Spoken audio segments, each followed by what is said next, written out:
कोयला उस दुकान से खरीदिए जिस दुकान का मालिक खादान का मालिक हो। अरे यार भैया, आप कहे क्या चाहत हैं? कहा ही चाहत है गुरु कि सगरो उत्तर प्रदेश में ऐसा जगह से स्कूटर खरीदा जहां खुद कंपनी गाड़ी खुद बनवे। क्या बात है सर। अच्छा, मलहनी बाजार। हमें लगा हर आसपास में चर्चा जिला में फैक्ट्री न होए भैया, जे भी बेचत होए वो कतौ संतय से मंगाई के बेचत होए, लेकिन पीयूष भैया मलहनी में बनाई के बेचत हैं और थोक के भाव में सिंगल पीस बेचत फुल हैं। गारंटी। और गुरु सबसे बड़ी बात कि दुनिया होलसेल के रेट में होलसेलर को देती है, मैं होलसेलर के रेट में कस्टमर को एक एक पीस दूंगा।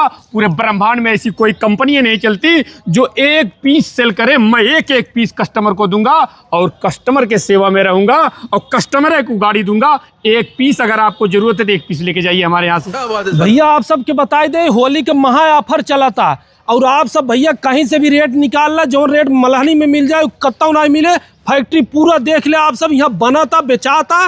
तो आओ भैया, होली के ऑफर का फायदा उठाओ। वीडियो अच्छा लगा दबाई के शेयर करो, जेके चाहे वो ले क्या भैया। बहुत बहुत धन्यवाद।